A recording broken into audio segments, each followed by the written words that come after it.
우리 하나님께서 각 사람에게 주신 생명은 대단히 소중합니다. 모든 사람에게 생명을 주신 하나님의 뜻이 있으십니다. 이 세상 누구도 자기가 태어나고 싶어서 온 사람은 아무도 없습니다. 안타까운 것은 수많은 사람들이 내가 왜 태어났는지조차도 모른 채 그저 흐르는 세월을 따라 무의미하게 살다가 죽음으로 가고 있다는 사실입니다. 우리 인생에 대하여 정확하게 알아야 하는 것은 하나님의 말씀인 성경밖에 없습니다. 성경은 어디서 왔다, 무엇 때문에 살며 또 어디로 가는지를 모르는 인생들에게 그 이유를 알게 하고 참 생명의 길로 인도해주고 있는 것입니다. 우리는 정처 없는 인생도 아니고 세상에 우연히 태어났다가 의미 없이 살다 죽는 것도 아닙니다. 분명히 하나님께서 우리를 지으신 목적이 있으십니다. 에베소서 2장 10절 말씀 보면은 우리는 그의 만드신 바라 그리스도 예수 안에서 선한 일을 위하여 지으심을 받은 자니 이 일은 하나님이 전에 예비하사 우리로 그 가운데서 행하게 하려 하심이니라. 이렇게 기록되어 있습니다. 우리는 예수님 안에서 선한 일을 위하여 지음받은 하나님의 최고의 작품임을 믿으시기 바랍니다. 선한 일이란 하나님의 뜻이 이루어지는 일, 즉 하나님의 영광을 나타내는 삶을 말하는 것입니다. 아직까지 자기의 인생에서 하나님이 어떤 특별한 목적으로 해서 자신을 구원하셨는지 잘 모른다면 그것을 깨닫도록 기도해야 되며 말씀의 소정을 알기 위해서 애써야 되는 것입니다. 삶의 목적을 깨닫는 것은 현재를 열심히 살아갈 수 있는 중요한 이유가 되는 것입니다. 이에 대해서 확신을 가지고 있어야 정체불명의 사람이 되지 않고 내 신분이 뚜렷해지는 것입니다. 만약 목적이 분명하지 않으면 끝없이 방황하는 삶을 살 수밖에 없습니다. 여러분, 우리 인생이 길어야 100년입니다. 그 짧은 세월 동안 자랑할 것이 무엇인가? 미워하고 시기하고 질투하고 염려, 근심, 걱정하고 모진 풍파와 바람잔을 넘는 수고의 땀을 흘리는 것밖에는 없습니다. 그런데 대부분의 사람들 잠시 후면 떠날 이 땅에 미련을 두면서 마치 영원을 살 것처럼 모든 것을 이 땅에 심는 수고를 하고 있습니다. 복이 무엇입니까? 복 중의 복은 창조주 하나님을 아는 것이 내가 누구인지를 아는 것입니다.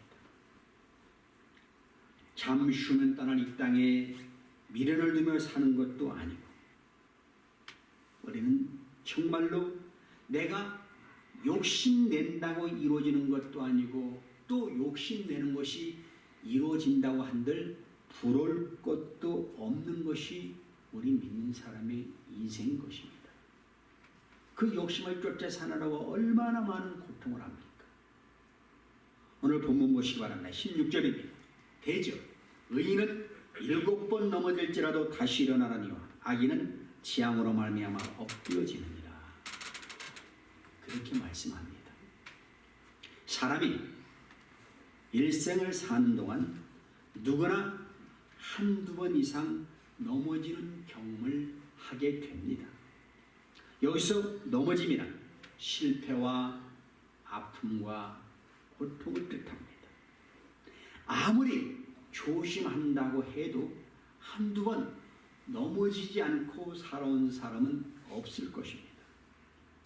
어린아이가 걸음마를 배워서 걷기 시작하면 하루에도 수십 번씩 넘어지고 일어나기를 반복해야 걷게 되는 것처럼 우리 인생도 마찬가지입니다. 평생을 살면서 넘어지는 경우가 얼마나 많습니까? 사업의 실패, 입시의 실패, 취직에, 생활고에, 건강에, 가정생활에, 인간관계 이리저리 넘어지고 부서지고 끼워주고 사는 것이 우리 인생입니다. 근데 넘어질 때 처음 한두 번은 다시 일어나지만 계속해서 넘어지면은 대부분의 사람들이 좌절하고 포기하고 맙니다. 드물게나 넘어지고 쓰러져도 다시 일어나는 사람들도 있습니다. 세상에서 성공한 사람들을 보면 그런 과정을 다 겪은 사람들입니다. 우리가 아는 사자성어 중에 7전8결이라는 말이 있습니다. 7번 넘어져도 8번째는 일어난다. 즉 실패를 거듭하여도 이에 굴하지 않고 계속해서 도전한다는 뜻입니다. 여러분, 어떤 일에 시작은 쉽게 할 수 있으나 결과는 아무나 얻지 못합니다. 목표는 누구나 다 가지고 있지만 모두가 이룰 수는 없습니다. 그만큼 끝까지 해내는 것이 쉽지가 않습니다. 포기하지 않고 끈질기게 노력하는 자세가 중요한 이유입니다.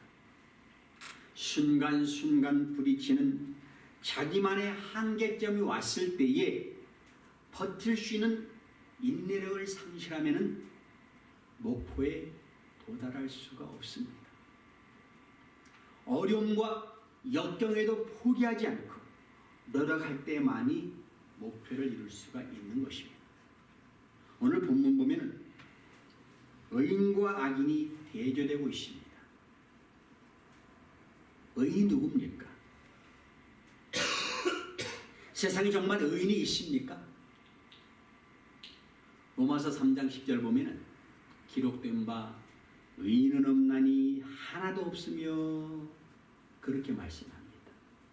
또 로마서 3장 23절 보면 모든 사람이 죄를 범하였음에 하나님의 영광에 이르지 못하더니 그렇게 기록됩니다.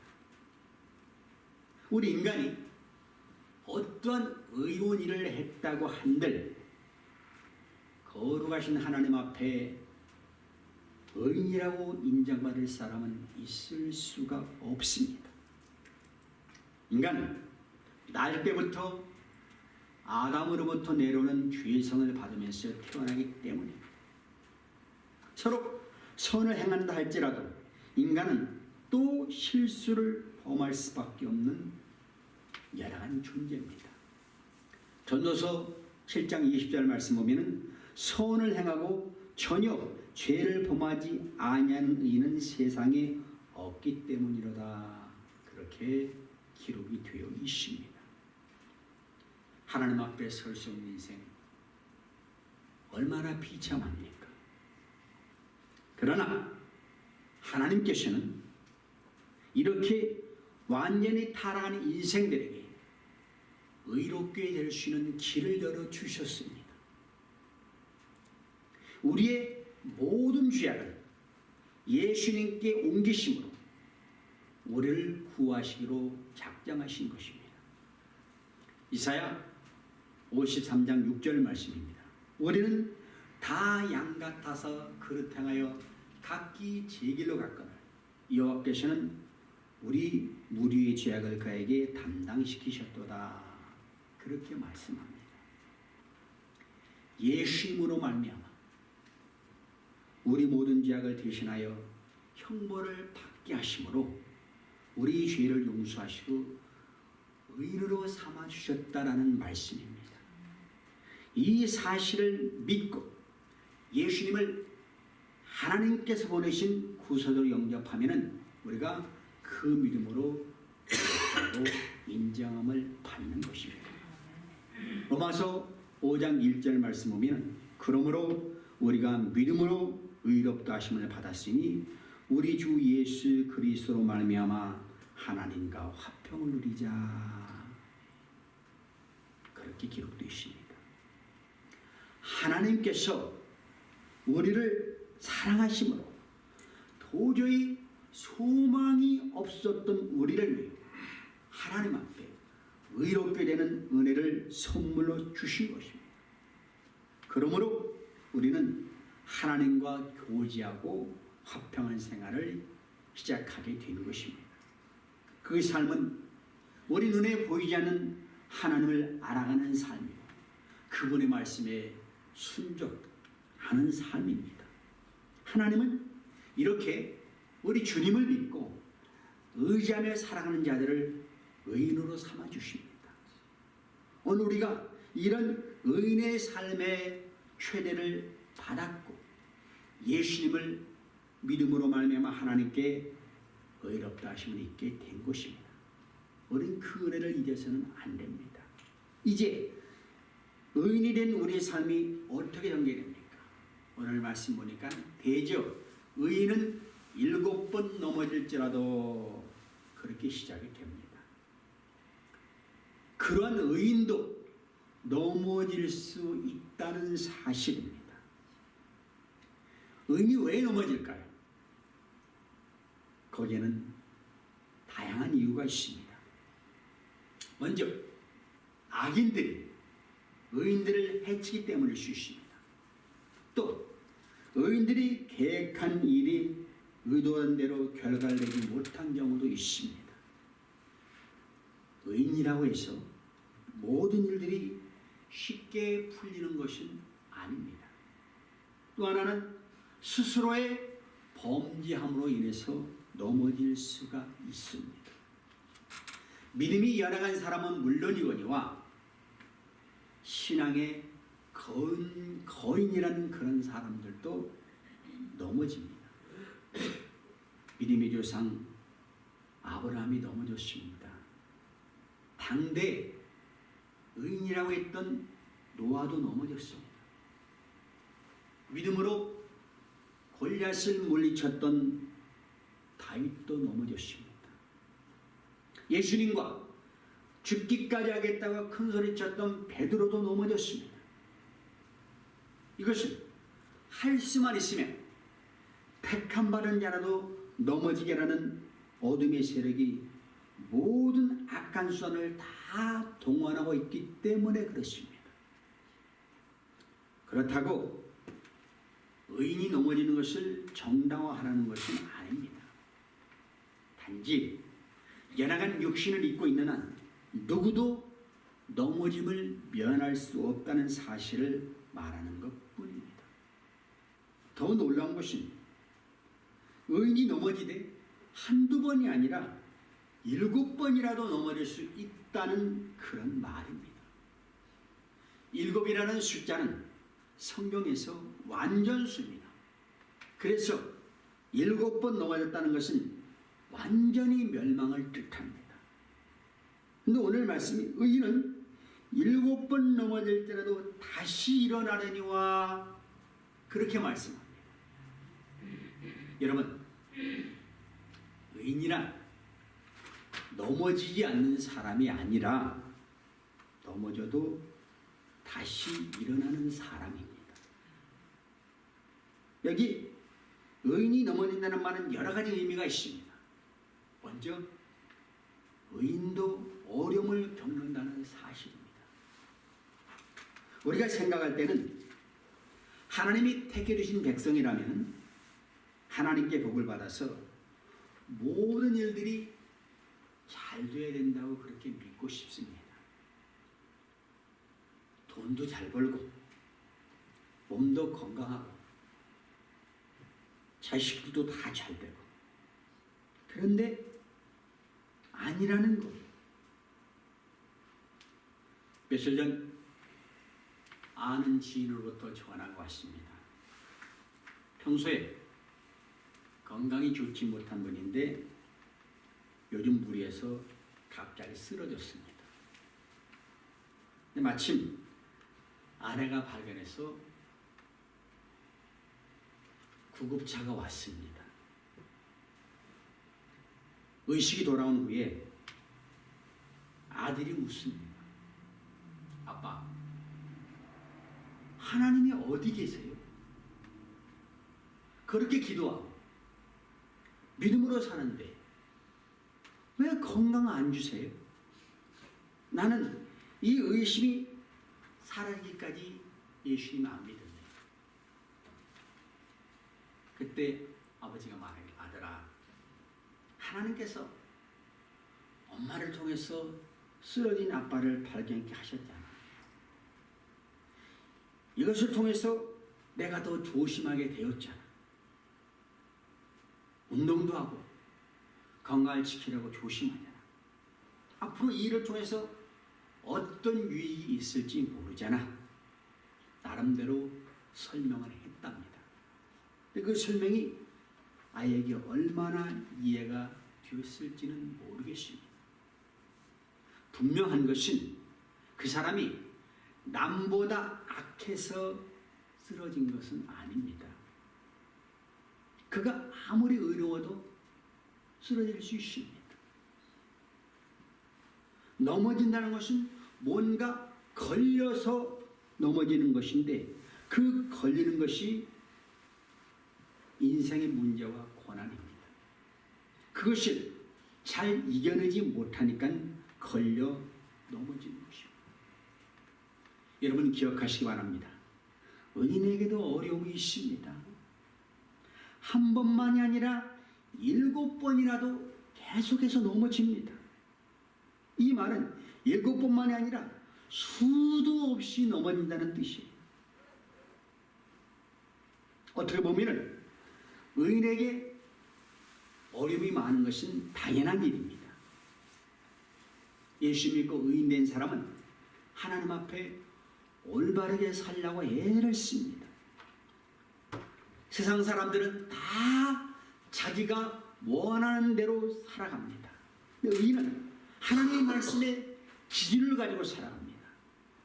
그렇게 세상 살면은 당연히 걸리는 것이 많게 되어 있습니다. 적당히 세상과 타협하면서 살면은 살기가 수월한데 하나님의 말씀에 정확한 기준을 가지고 그대로 살려니까 부딪히는 것이 많을 수밖에 없습니다. 여러분, 그래서 의인은 결코 안 넘어지는 사람이 아니라 넘어져도 다시 일어나는 사람입니다. 세상 살다 넘어질 때 얼마나 많습니까? 시험, 사람 때문에 시험에 들기도 합니다. 하나님의 일을 하다가 지쳐 쓰러지기도 합니다. 그런데 중요한 것은 우리 믿는 사람은 7번 넘어져도 반드시 일어난다는 사실이에요. 왜? 하나님께서 그를 일으켜 주시기 때문입니다. 아멘. 인간의 눈으로 볼 때는 저 사람은 완전히 망했구나, 끝난 줄 알았는데 의인은 다시 일어나고 맙니다. 믿음으로 살아가는 사람은 결국 7전8기의 삶을 산다는 것이에요. 형들의 시기와 질투로 애굽의 종으로 팔려갔던 요셉이 믿음으로 일어나지 못했다면 어땠을까요? 억울하게 누명 쓰고 갇힌 감옥 안에서 신세를 한탄하고 세상과 타협했더라면 이스라엘 민족의 역사는 달라졌을 것입니다. 7년 기근에 야곱 족속과 주변 국가의 수많은 사람들이 굶주림에 죽었을 것입니다. 요셉은 세상과 타협지 않았습니다. 이렇게 한 사람의 믿음은 중요합니다. 만약 모세가 미디안 광야에서 40년 동안 양을 돌보면서 스스로 좌절하고 희망을 잃었다면, 그래서 자기 생명을 스스로 끊었더라면 그를 통한 출애굽의 역사는 없었을 것입니다. 다니엘과 그의 세 친구가 뜨거운 풀무불 속에서 사자굴에서 하나님을 의지하는 믿음이 없었더라면, 나를 살려줄 걸 믿거니와 그리 아니하실지라도 나는 하나님을 부인하지 않겠다는 그런 믿음을 갖지 못했더라면 하나님의 권능이 바벨론에 나타나지 않았을 것입니다. 우리 예수님께서 십자가 형벌이 두려워서 만약 달아나셨다면 인류에게 영원한 생명과 구원은 존재할 수 없었을 것입니다. 그러나 그렇게 하지 않으셨습니다.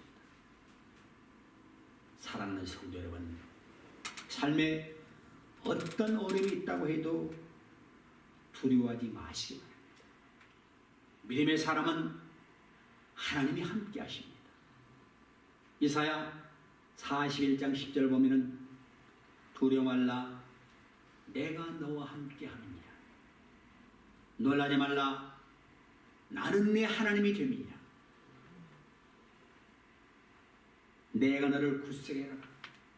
참으로 너를 도와주리라. 참으로 나의 의로운 오른손으로 너를 붙들어 주리라고 하셨습니다. 또 고린도후서 4장 8절 이하에도 우리가 사방으로 우겨쌈을 당하여도 쌓이지 아니하며 답답한 일을 당하여도 낙심치 아니하며 핍박을 받아도 버림받지 아니하며 거꾸로 튀김을 당하여도 망하지 아니하고 그랬습니다. 믿는 사람은 절대로 실패로 끝나지 않는다는 사실입니다. 믿습니까? 진실한 하나님의 자녀는 어떤 곳에서도 어떤 환경 속에서도 믿음의 꽃을 피워냅니다. 내가 예수님의 보혈로 값주고 산 하나님의 자녀라는 것을 반드시 드러나게 되어 있습니다.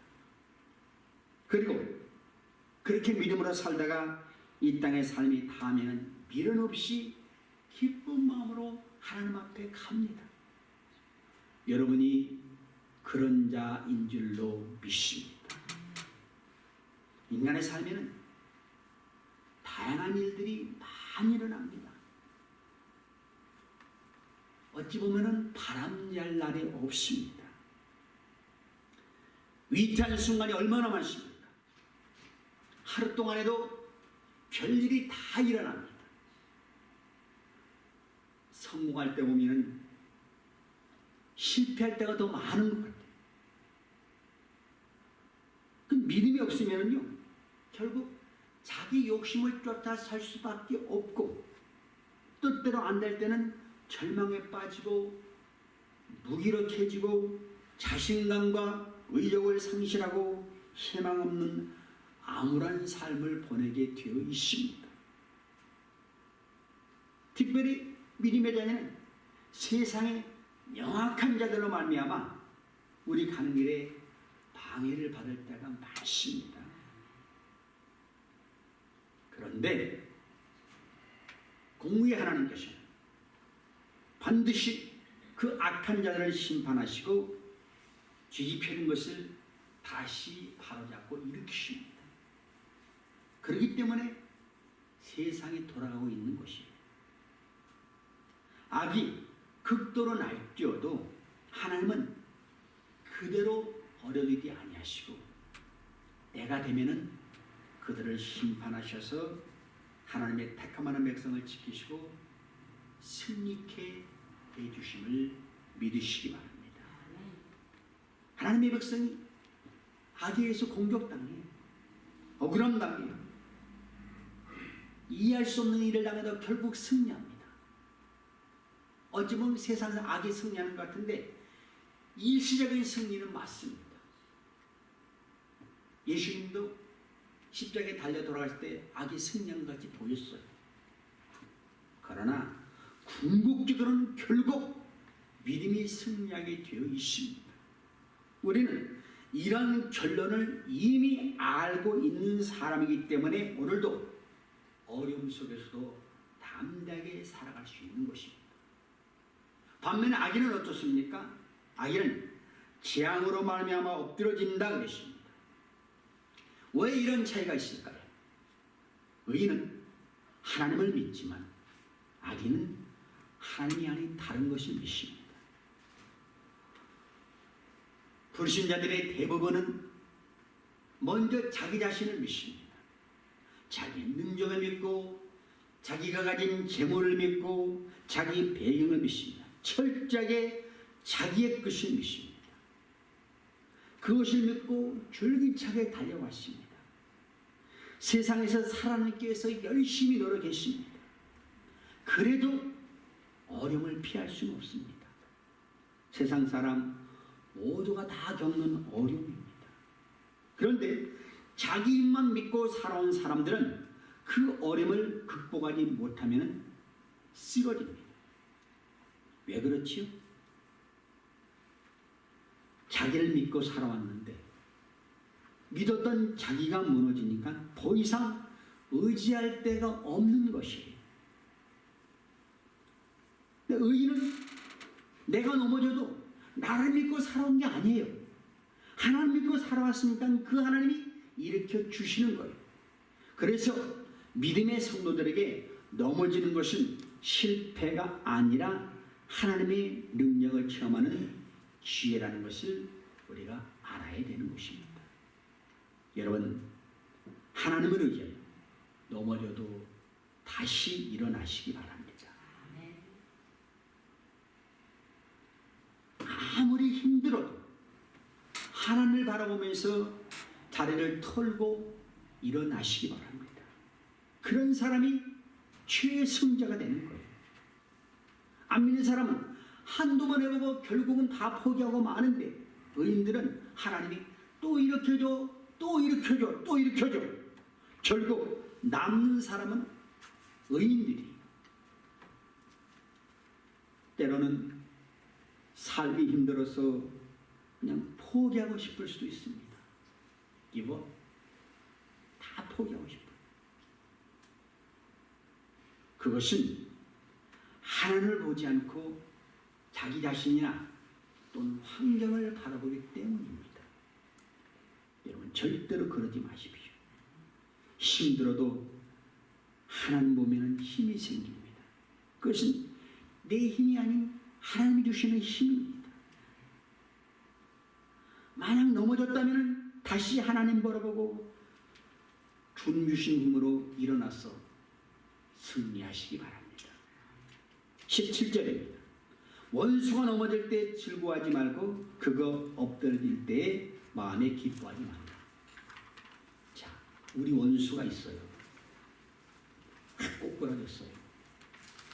물론 악인의 멸망이 하나님의 영광을 드러내는 것을 보고 영적인 기쁨을 느낄 수는 있는데 개인적인 이해관계에서 내 원수가 넘어졌을 때 기뻐해서는 안 됩니다. 그게 성경의 가르침입니다. 원수가 망했다면요 가슴 아파해야 돼요. 우리는 망해도 영원한 천국 소망인데 그 사람들은 어떻게 되겠어요?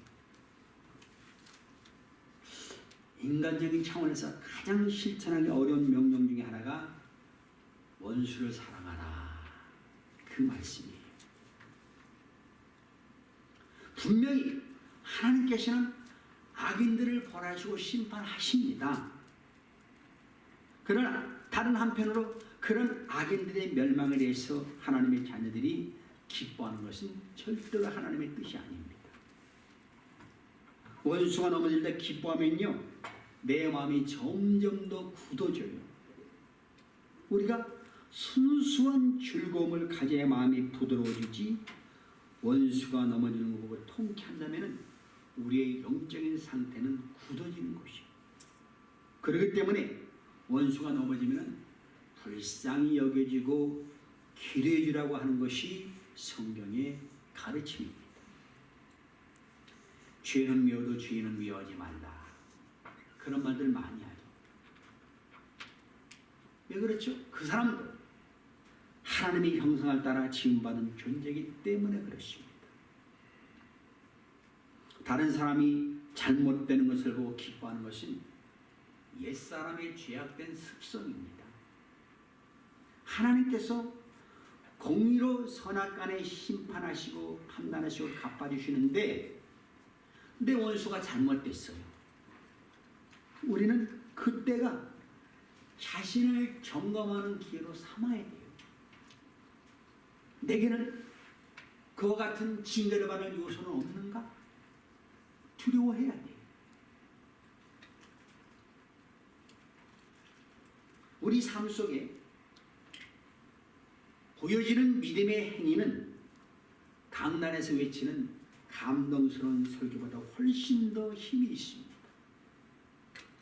아, 믿는 사람이 저렇게 사는구나. 감동을 받아요. 원수에 대한 기준이 내 생각이 아닙니다. 하나님의 말씀입니다. 하나님은 사랑해라 그러셨어요. 오늘 말씀을 맺고자 합니다. 우리는 실패할 수밖에 없는 인생입니다. 죄로 없는 인생에 향하는 것은 죄악뿐입니다. 죄로 나타난 결과는 끊임없는 실패 연속입니다. 그런데 그 실패 속에서 오뚜기처럼 일어나는 자들이 그리스도인이에요. 우리 그리스도인들은 산자입니다. 죽은 자는 일어날 수 없지만 산 자는 또 일어나게 되어 있습니다. 복음을 외면한 자들은 살았으나 죽은 자이기 때문에 일어날 수 없습니다. 오늘 사랑하는 성도 여러분이요, 이 거친 세상에서 내가 혹시 실패했으면 부활하신 주님을 바라보고 겸허하게 주의 도우시는 바랍니다. 세상을 이기되 넉넉히 기는 하나님의 백성이 될 수 있기를 우리 주의 이름으로 간절히 부탁을 드리겠습니다.